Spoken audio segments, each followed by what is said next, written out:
The sky cracked like shattered glass as the alien warship hovered above the ruined battlefield, its shadow falling across broken towers and scorched ground, fire still flickering in some corners, smoke rising like whispers from the past beneath. That ship, on a platform made of black metal, stood Commander Vurek, tall and cold, his silver armor reflecting the dying sun, his gaze sharp as blades, his voice ready to command fear into every heart that dared beat before him. Beside him, chained and caged, was the thing they called the Maw, a beast born in the deepest chambers of the breeding pits, muscle layered over bone like armor, two red eyes glowing in hunger, breath steaming through its snarling mouth as it sniffed the air for prey. Across from him, at the edge of the arena, stood a human, alone, unarmed, silent, wearing nothing but torn combat fabric and dirt-covered skin. His chest rising slow, his eyes fixed not on the commander, but on the cage that rattled with rage. The crowd of alien spectators filled the giant amphitheater that had once been a city's heart, now turned into a stage for death and dominance. Their voices roared in bloodthirsty excitement. Claws scratched stone, tails curled with anticipation. Vurek raised one hand and the noise faded into silence. His voice then thundered through the sky. You dare defy me, human. You walk into my arena like a soldier, yet you carry no weapon, no armor, no army, only your small breath and fragile body. He turned and slammed his clawed hand on the control pillar beside him, and the cage behind him hissed with pressure, then opened with a heavy click. The beast stepped out, slow at first, muscles twitching beneath its black skin, claws digging into the ground, fangs drooling with the taste of war. My beast has not eaten all day, Vurek roared, and today he will feast on the last breath of mankind. But the human didn't run, didn't flinch, didn't even blink. He stood there, calm as stone, looking straight at the beast. A ripple of confusion moved through the crowd. The beast stopped for a moment, its growl low, as if something in the air made it hesitate. Vurek's eyes narrowed, his hand moved again over the controls, but nothing changed. The beast didn't charge. The human tilted his head slightly, as if studying a puzzle, as if looking into the beast's soul. The alien warriors began to whisper among themselves, some clicking in their native tongues, others hissing quietly. Why is the beast waiting? Why is the human still standing? Vurek slammed his fist down again, harder this time, and barked a command in the ancient language of control. The beast roared, then stepped forward once, shaking the ground beneath its weight. But still it did not run. It only stared back at the human. A gust of wind passed between them, carrying dust and the faint scent of blood. The human slowly raised one hand, fingers open, not in fear, but in signal. The gesture was strange, silent, almost forgotten. But something old awakened deep beneath the arena, something hidden long ago when the world still fought back. Far below the surface, deep in the buried levels of the dead city, ancient lights flickered on, red runes pulsed. Old machines stirred from centuries of slumber. The ground trembled slightly, almost too small to notice, but the beast noticed. Its ears twitched, its eyes looked down, then back at the human. Vurek snarled. Enough of this, he shouted. I command the beast. I forged it. I broke it. I own its soul. But the beast growled again, this time deeper, this time uncertain. The human whispered something, but the translator drones couldn't catch the meaning. The words did not match any known language. The crowd leaned forward, holding their breath. And then, from the far side of the arena, behind the human, a crack formed. In the stone wall, a thin line glowing with soft blue light.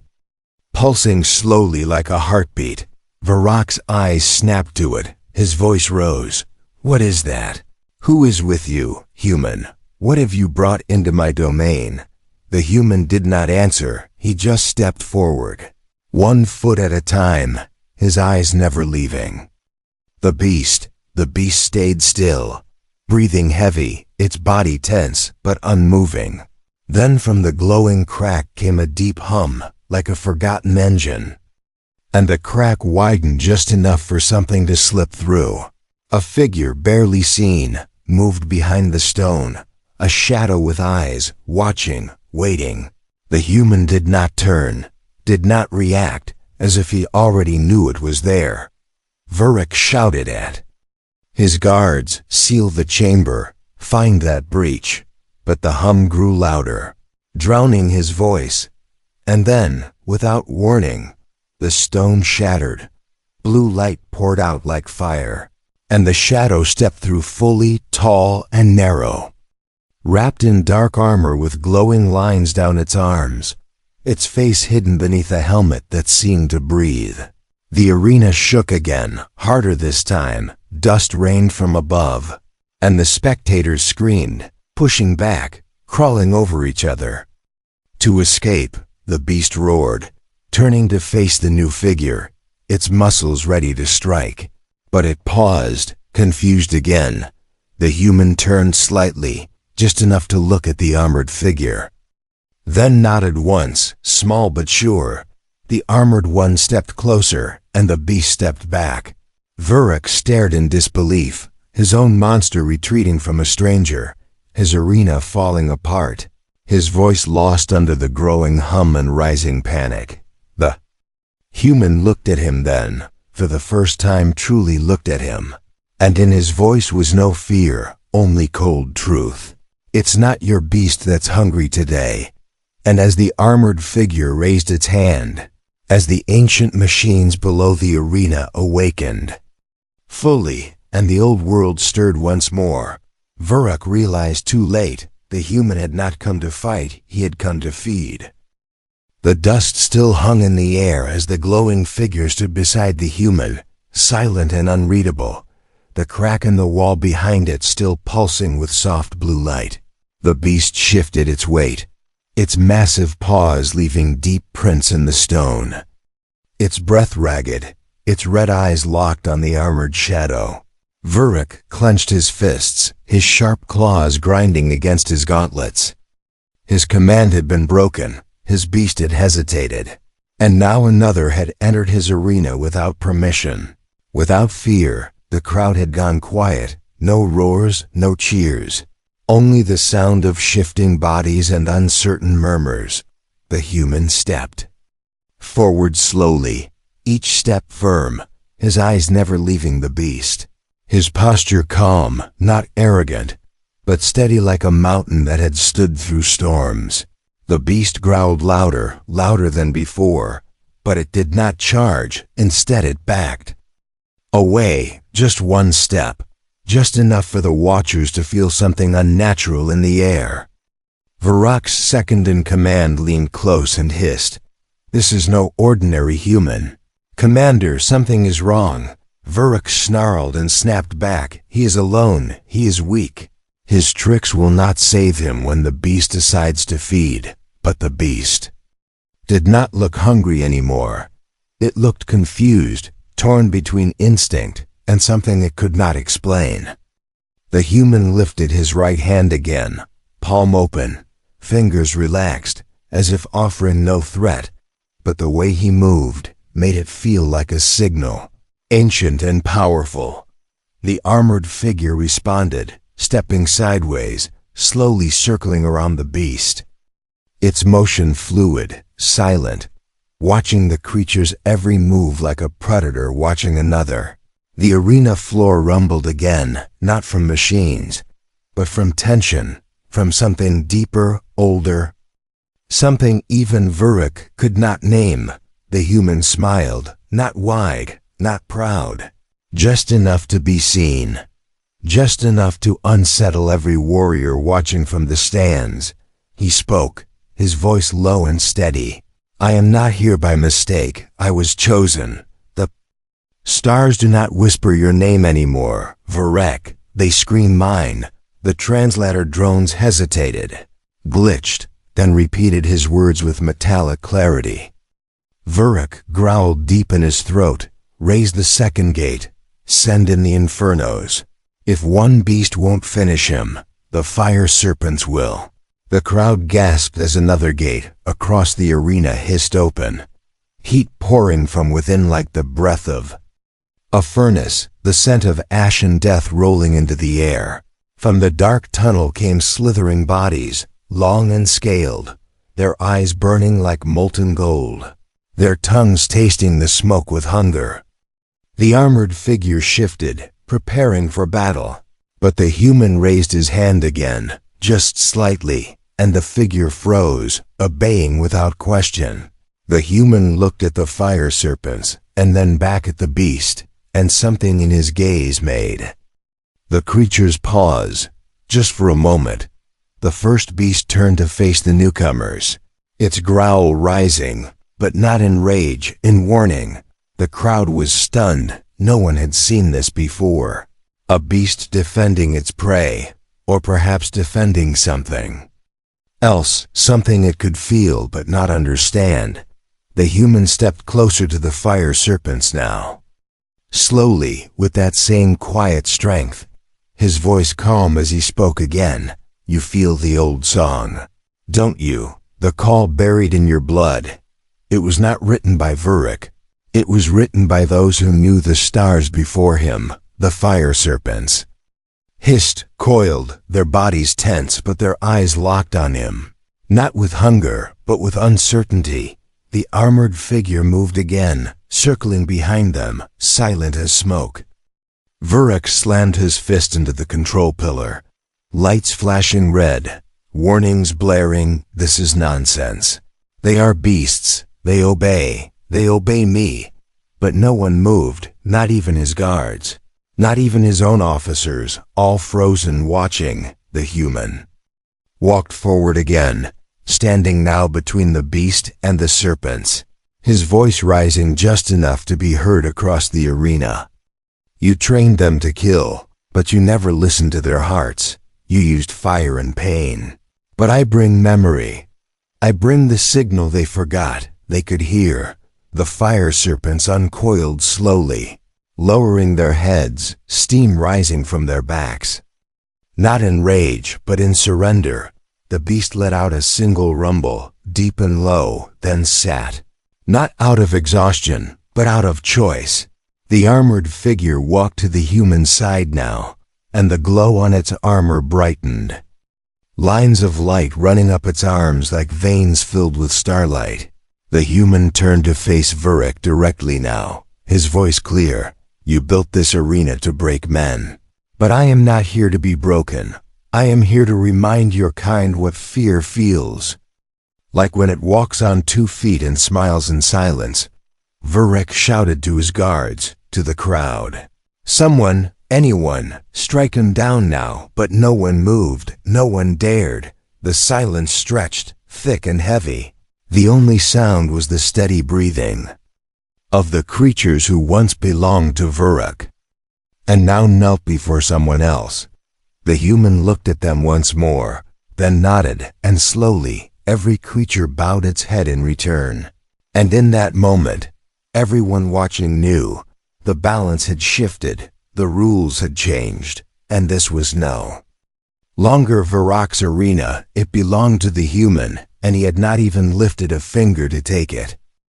The ground beneath the arena pulsed once more, a deep and silent vibration that made the alien spectators shift uncomfortably in their seats, their claws scratching at the stone, their tails curling tight.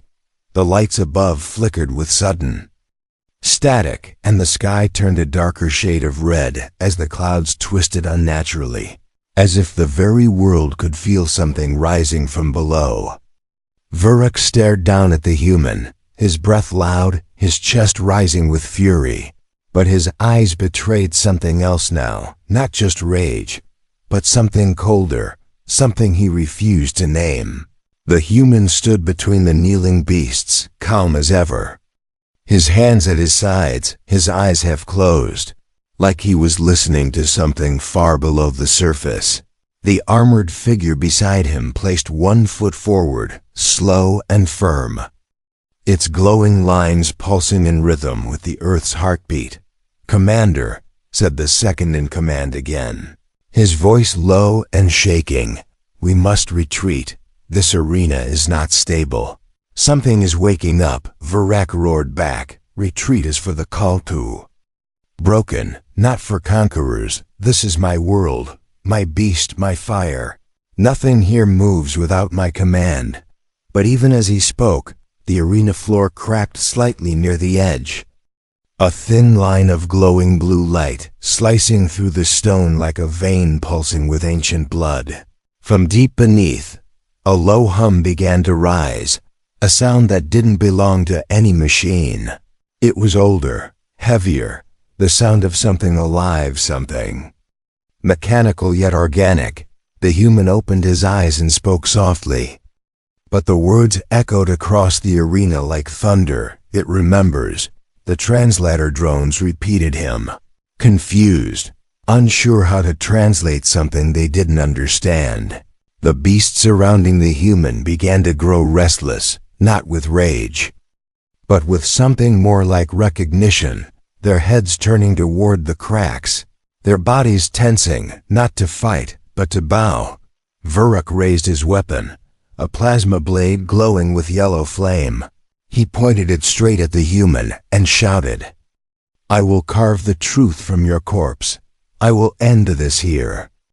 I will show them what real power looks like." But before he could step forward, the ground beneath him shook violently, a deep rumble like the roar of a dying planet. The entire arena jolted, the stands cracked, dust poured from the stone pillars, and the audience screamed as the structure groaned under invisible pressure. Beneath the human's feet, a circular platform began to glow, symbols rising from the stone like molten glass, forming a ring of light around him. The armored figure took one knee, placing a hand on the ring, and the energy pulsed brighter, sending a wave through the arena that knocked several warriors off their feet. The beasts did not move. They remained still, as if rooted by something beyond fear. Virak's voice cracked with rage. "What is this magic? What is this trick? What are you summoning?" The human looked at him and replied, "This is no trick. This is memory. This is what your kind buried and forgot." Another pulse came from the earth, this one stronger, making the walls of the arena tremble, making the skies flicker as if the stars themselves blinked. The crowd began to flee, some flying, some crawling, others simply frozen in place as the fear gripped their minds tighter than any command ever could. From beneath the glowing platform, a new sound rose, something mechanical grinding against ancient stone, gears turning after centuries of silence. Then the floor cracked open, not in chaos, but with purpose, forming a perfect circle that slowly descended with the human and the armored figure standing in the center. Virak shouted again, firing his weapon down at the platform, but the energy bolt curved away, striking the wall instead, as if reality itself refused to harm the one standing inside the circle. "Commander," the second-in-command screamed, "the old systems are waking up. We must evacuate. This is not a battlefield anymore. It's a key. It's a lock breaking open." The beasts howled in unison, a sound not of war but of awakening, as if something inside them had remembered what they truly were, as the platform lowered into the light. Below, the human looked up at Virak one last time, his voice still calm. "You tried to own what you never understood. You caged the future and called it yours. But the cage was never locked. And now the door is open." With a final jolt, the circle vanished below the surface, leaving behind silence and smoke. Vurek stood there, surrounded by broken stone, blinking lights and empty eyes, his hands shaking, not from weakness, but from the weight of a truth he could no longer deny. The arena had shaken, not from weapons, not from beasts, but from memory itself, and the one thing Vurek had never expected, had never prepared for, was a human who remembered what they were truly capable of. Far beneath the arena, where no light had touched for 1,000 years, the circular platform moved through a narrow shaft of stone and steel, its glowing symbols lighting the walls as it descended deeper into the forgotten veins of the ancient city. The human stood in the center, still and silent, the armored figure beside him kneeling like a sentinel carved from starlight, its glowing lines now pulsing faster, brighter, as if sensing what lay ahead. Around them the air grew heavier, warmer, each breath thick with the dust of history and the weight of something not quite alive, yet not entirely dead. The human's eyes did not blink, his gaze fixed forward, as if seeing beyond the stone walls, as if remembering something that had not happened yet. Above them, the arena was in chaos, Vurek pacing like a trapped beast, his guards trying to contain the panic, the second in command shouting into fractured cums. But no signal reached the depths below. The platform slowed, then stopped, resting on a wide stone chamber, the walls covered in markings older than any known language, the air humming like it carried a heartbeat. Slow and deep, the armored figure rose without a word, stepping ahead, its hand raised as if to greet the room itself, and the lights responded, lines of blue energy crawling across the walls, awakening the slumbering machines embedded within. At the center of the chamber stood a great sealed door, round and massive, carved with strange symbols and a single handprint at its core.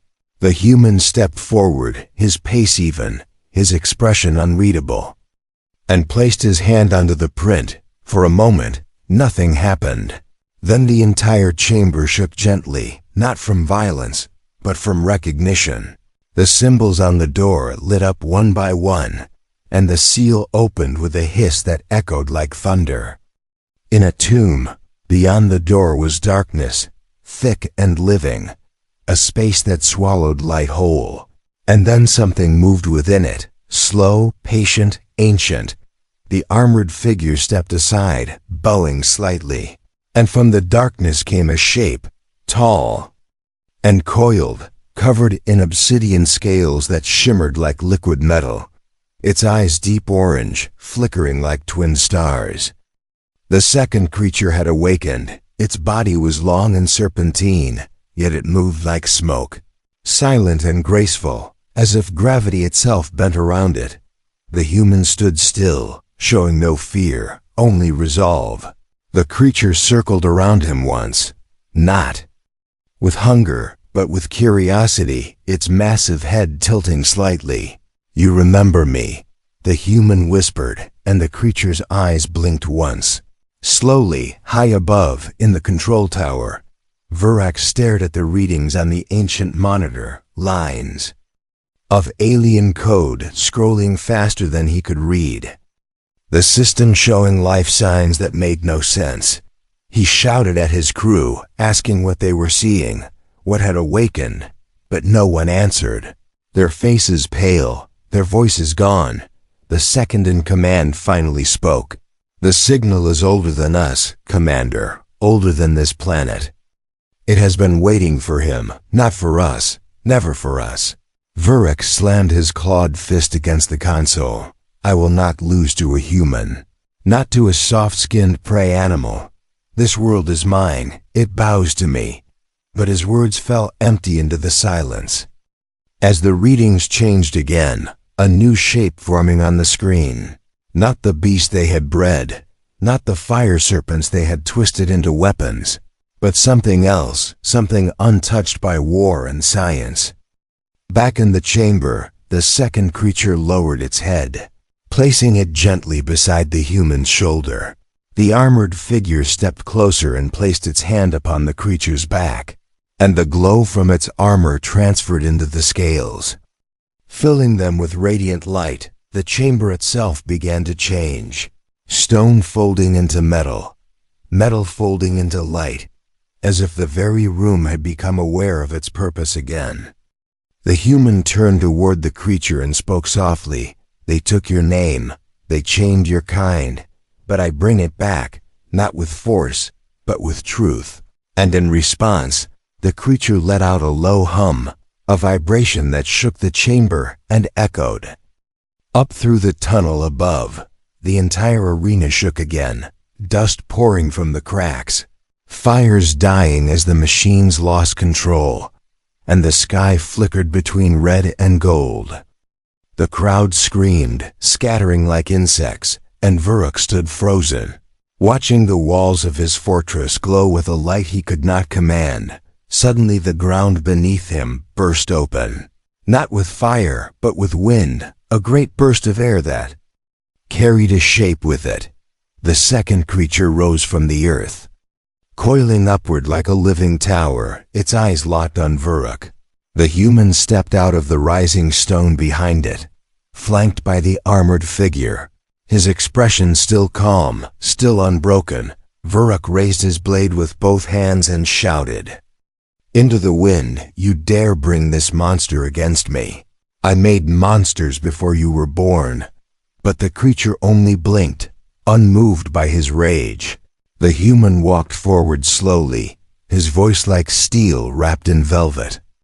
"You made beasts, yes, but this is not your beast. This is not your creation. This is the one that remembers how your empire began, and how it will end." The arena floor cracked wide open as the second creature's body uncoiled fully, its glow blinding, its presence overwhelming.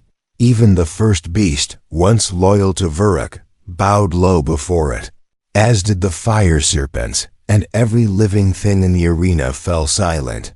Only the human stood upright, eyes locked on Vuruk as the wind roared around them, and the message was clear. The second creature had not come to kill, it had come to judge. The winds howled across the broken arena as the second creature rose higher into the burning sky, its long body coiled in spirals of glowing armor and ancient power, its eyes burning with the fire of forgotten stars. Vuruk stood on the cracked stone platform with his blade shaking in his hand, his breath short, his rage cold, and his pride bleeding into fear with every passing second. The crowd was no longer cheering, no longer watching with joy. Now they only trembled, hiding behind fallen walls, clutching their weapons without purpose. The armored figure walked beside the human, its silent steps echoing like thunder, the runes on its limbs glowing brighter with each breath it took near the creature. And the human, calm as ever, walked forward with steady feet, his eyes focused only on the one thing that still stood between him and the final moment. The beast, the first one, the one Vuruk had trained, tortured, broken, and commanded, now stood confused, its head swaying slowly from the human to the second creature, its breath heavy and uncertain. Vuruk snarled, spitting words like venom. "Kill him, rip him apart, do what you were made to do." But the beast did not move. Its claws scraped the floor lightly, its eyes wide, not with hunger, but with something older, something like memory. The second creature let out a low hum, a sound that shook the bones of everyone still standing. A song not of war, but of choice. The beast's ears twitched, its breathing slowed, and then it took one step back, not toward Vuruk, but away from him. Vuruk screamed, his voice wild, his grip on the blade tightening. "I am your master, I am your blood, I made you, you are mine." But the beast turned its head toward him slowly, and in its eyes was something Vuruk had never seen before. Not obedience, not fear, but rejection. The human raised his hand, open, and still not commanding, just offering, the beast stepped forward again. This time toward the human, one slow step after another, until it stopped just inches away, its massive head lowered. Breath brushing against the human's chest, and then it knelt. Its body folding like a mountain bow into the wind. The crowd gasped, the silence breaking into scattered cries, not of fear, but of disbelief. The beast had chosen, and it had not. Chosen the one who forged its chains. Vurek stepped back, his weapon shaking. His mind cracking like ice under weight. This cannot be. This is not how it ends. But the second creature moved then, slowly circling around Vurek, its shadow wrapping around him like a coil of time. The armored figure stopped beside the beast and placed its hand gently on its shoulder, and the beast leaned into it, calm and still. The human finally spoke again, his voice soft but sharp like a blade hidden in silk. They always choose, Vurek, no matter how deep you bury their will. No matter how many scars you leave, they always choose. And this one chose to rise, not to kneel. Vurek roared in madness and charged forward, swinging his blade with all the strength left in him, his eyes burning with hate, but he never reached the human. The beast rose like lightning and knocked him to the side with a single swipe, his body crashing into the broken wall before he could move again. The second creature's eyes lit up, and a pulse of blue energy froze him in place, his limbs locked. His voice silenced, the crowd backed away, whispering now. Some kneeling, some fleeing, others simply staring at the human with wide, stunned eyes. The human walked slowly toward Vurek, stopping just close enough to see the fear behind the warlord's eyes. You tried to rule through control, but control shatters when the soul wakes up. You called me prey, but you forgot one truth. Prey that survives becomes something else, the human. Turned away then, leaving Vurek frozen in his failure. The second creature lowered itself, allowing the human to climb gently onto its back. The armored figure following without a word. The beast moved beside them, walking like a guardian reborn. Its chains shattered across the broken ground, and as the three rose above the arena, the skies opened once more. Light pouring from above like a river of stars. A signal was sent, not by machines, but by presence, by power, by choice. Every corner of the galaxy would hear it. A human had come, unarmed and alone, and he had awakened something that no army could tame. He had not just defeated a warlord, he had reminded the universe what it truly meant to be free. The sky above the arena churned with golden clouds as lightning flashed without thunder. A storm forming where no weather had existed before. The second creature rose high into the air, its body weaving through the light like a serpent of fire. And shadow, its glow lighting the shattered arena below. The human stood tall upon its back, calm and unmoving, his cloak fluttering in the strange wind. His eyes locked on the ruins beneath him. The armored figure stood beside him, one hand resting on the beast's scale, its head slightly bowed as if in silent respect. Below, Vurek struggled to rise, dust and blood clinging to his cracked armor. His breath shallow, his pride shattered into dust beneath his own feet. He looked up through trembling vision and saw not a man, not a soldier, not a beastmaster, but a force of nature standing where prey once stood. Around him the crowd had vanished, their roars now only whispers, their strength lost in the presence of something greater than fear. The once mighty guards who served Vurek now stood frozen, unsure whether to lift their weapons or drop them and kneel. The beast that once obeyed every command now walked with the second creature like a brother, its eyes no longer wild, but aware. Vurek reached for his blade, his fingers weak, trembling. his mind repeating a single word over and over, impossible. He forced himself to stand, his body swaying, blood dripping from his side, his voice barely a whisper, but sharp with bitterness. I will not fall to a human.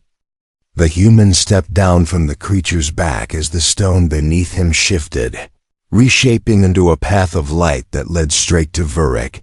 Each step he took echoed like a drumbeat in the silence, a rhythm that cracked through the bones of the arena's broken walls. Vurek roared and charged again, dragging his blade behind him like a fallen banner. Fury boiling in his chest like fire fighting to survive. But the human raised his hand, and the armored figure moved, faster than sight, intercepting the attack with a single blow that shattered the weapon like glass. Vurek was thrown back once more, rolling across the dust, his armor breaking, his rage melting into something he had never felt before. Not pain, not shame, but helplessness.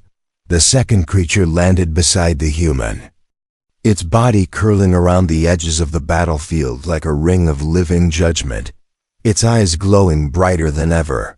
The first beast approached slowly, standing between Vurek and the human, its head lowered, not in submission, but in warning.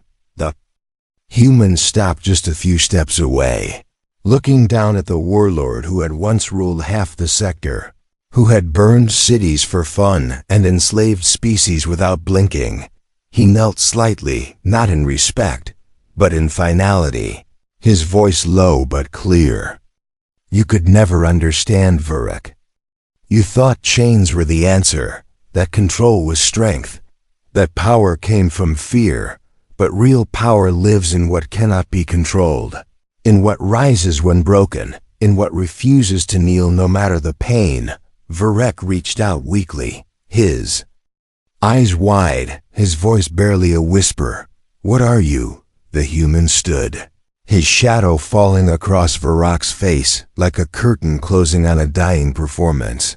I am the reminder, he said, that humans are not prey. The second creature released a low growl deep and final, and the ground beneath Vurek split open. He screamed as the earth swallowed him slowly. Not in fire, not in fury, but in silence. The stone closed again as if he had never existed, his cries vanishing into the deep veins of the world, and the storm above began to calm, the golden clouds breaking apart to reveal a peaceful black sky filled with stars that had waited a long time to shine. The creatures bowed, the beast and the serpents, and even the hidden ones who watched from the shadows. The human turned to face the crowd that had returned in silence, their faces changed, their hearts shaken. He said nothing more, he did not need to. His presence had spoken louder than any weapon ever could. He stepped back onto the second creature, the armored figure joining him, and together they rose into the sky. The people below watched as the glow faded into the distance, their world no longer the same, their understanding rewritten by a single soul who walked without fear. No one cheered. No one sang, they only remembered, and far across the stars, other warlords watched the footage in silence, their claws trembling, their ships quiet. The message had been sent. Humans were not to be owned, not to be broken, not to be underestimated. They could tame monsters, awaken gods, and bring down empires. With nothing but will, and if even one dared to rise again, the stars would tremble. The stars above the battlefield burned brighter than before, no longer hidden behind clouds of war or smoke, as if the galaxy itself had paused to witness what had just happened. The second creature soared silently across the sky, its massive wings slicing through the wind without sound, carrying the human and the armored figure beyond the crumbled remains of the arena. Below them, the once mighty war circle of Vurek now lay in ruins, not because of bombs or blades, but because of something far more dangerous, a truth unleashed The fire serpents slithered across the broken stone, no longer hissing, no longer wild. Instead, they moved in calm formation, surrounding the wounded. Protecting the weak, the first beast walked slowly through the dust, its massive form lowering beside the cracked pillars where the survivors hid.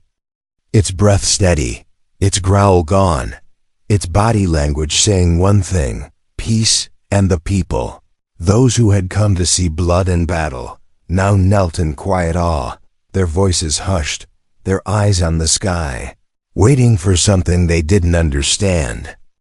The human sat silently on the back of the second creature, his eyes closed, his mind reaching out farther than any machine ever had, touching memories not just of his own world, but of others, of all the species who had once been crushed under Varrock's reign. He remembered the faces of the broken, the chained, the hunted. He remembered the voices that cried out in languages no one had cared to translate. Voices now echoing through him. The armored figure beside him finally turned, its helmet folding back slowly to reveal a face not of flesh, but of light, smooth and ancient. A face that had not been seen for thousands of years. You know what happens. Next, the figure said, its voice soft like wind brushing the edge of a cliff. The human opened his eyes and nodded once, not because he wanted power, but because he knew someone had to take the place Varrock left behind. The creature banked low, gliding over a massive plain where old machines slept under dirt and moss. Structures long forgotten by both time and war. As they flew over the plains, systems hidden beneath the soil stirred again. Ancient reactors blinked to life. Towers of light rose like sentinels returning to their posts. The planet remembered its true purpose, and it responded to the one who had awakened it. They landed before a vast temple, carved into the side of a mountain, its doors sealed shut for generations, untouched even by Varrock's armies. The human stepped down, walking toward the doors as they rumbled and opened on their own, not through force, but through recognition. Inside, the walls glowed with symbols that pulsed in time with his heartbeat. The air thick with energy that moved through the bones like sound. The armored figure stayed behind, standing like a guardian, while the human walked forward alone. The chamber inside was empty, save for a single stone seat in the center, old and cracked, yet untouched by decay. The human walked slowly, every step echoing through time, through memory, through every soul that had waited for this moment. He sat down and the ground trembled, not in fear, but in welcome. Above the temple, a new signal pulsed into the stars, not from machines, not from satellites, but from the very planet itself. It reached the moons, the other worlds, the distant ships, the hidden outposts. It reached every corner where survivors still whispered the name of Varrock in fear, but now they whispered a new name, not of a king, not of a conqueror, but of a human. The second creature coiled around the mountain, its body glowing with quiet power, its eyes always watching the horizon. The beast lay beneath the stairs, breathing calmly, its chains gone forever, its spirit free, yet loyal to only one: the fire. Serpents created a circle around the temple's base, forming a barrier of heat and trust, not to keep others out, but to keep the memory of tyranny from rising again. And across the stars, warlords sat in silence, watching transmissions of the arena, of the fall, of the rise, of the one who tamed what should not be tamed. Some dropped their weapons, some ordered retreats. Others called for peace talks, not out of hope, but out of fear. Because now there was an alpha, one not born from violence, but forged in resistance. And this alpha did not rule through fear or fire, but through bond, through will, through something no empire had ever truly understood: unity, the galaxy shifted that day. Not with blood, but with choice. Not with fire, but with understanding. And somewhere on a quiet planet, a child heard this story for the first time. The story of the human who walked into an alien arena with no weapons. The one who stood before monsters and made them bow not through power, but through presence. And when that child asked what happened after, the elder simply smiled and whispered, "He became the Alpha, the one who could not be broken, the one who rose without chains, the one who taught even the wildest beast that true strength is found not in the roar, but in the silence that follows, the silence of a galaxy finally at peace." And so the stars watched and remembered and whispered his name into the dark, not with fear, but with hope.